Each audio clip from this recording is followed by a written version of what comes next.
நாடு முழுவதும் சாதிவாரி கணக்கெடுப்பு நடத்தப்படும் என்று மத்திய அரசு புதிய அறிவிப்பை வெளியிட்டிருக்கிறது. இது தொடர்பான விவரங்களை வழங்குவதற்காக நம்முடைய இணைப்பில் இருக்கிறார் பாஜக மூத்த தலைவர் தமிழிசை சவுந்தரராஜன்.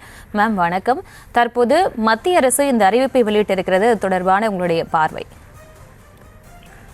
இது வரவேற்கத்தக்க ஒரு முடிவுதான். இது ஏன் 10 ஆண்டுகளுக்கு ஒரு முறை எடுக்கப்படும் இந்த கணக்கெடுப்பு நமக்கு இந்த உலகம் முழுவதும் இந்த கரோனா பெருந்தொற்று ஏற்பட்ட பின்பு அதனால்தான் அது 2021 எடுக்க முடியாமல் போனது.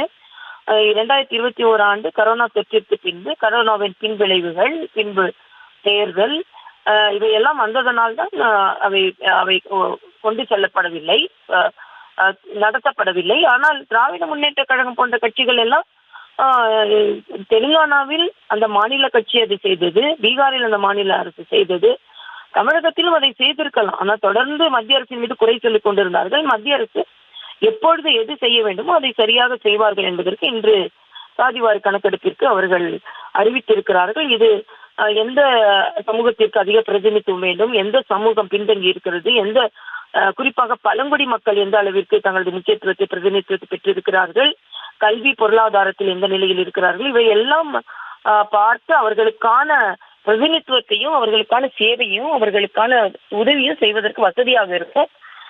அதனால இது ஒரு வரவேற்கத்தக்கதுதான். ஆனா மத்திய அரசு எதை செய்தாலும் குறை சொல்லிக் கொண்டிருக்கும் சில கட்சிகள் குறை சொல்லிக் கொண்டுதான் இருப்பார்கள். ஆனால் திராவிட முன்னேற்ற கழகத்தை பொறுத்த மட்டும் அவர்கள் மாநிலத்திலே இதை செய்திருக்கலாம், யாரும் தடை செய்யவில்லை. ஆனால் மத்திய அரசு இதை செய்கிறேன் என்று சொல்லியிருப்பது வரவேற்கத்தக்கது. இது எல்லோருக்கும் பிரதிநிதித்துவம் கிடைப்பதற்கும் உண்மையிலேயே யாருக்கு உதவி தேவை, எந்த சமூகத்திற்கு தேவை, எந்த சமூகம் உண்மையிலேயே பின்தங்கி இருக்கிறது, எந்த சமூகம் முன்னேறி இருக்கிறது என்பதையெல்லாம் கணக்கிடுவதற்கு வசதியாக இருக்கும். அதனால் பாரத பிரதமர் எந்த நேரம் நம் நாட்டிற்கு எது தேவையோ அதை சரியாக செய்வார். அந்த வகையில் இப்போது அறிவிப்பு வெளியிட்டிருக்கிறார். இது வரவேற்கத்தக்கது.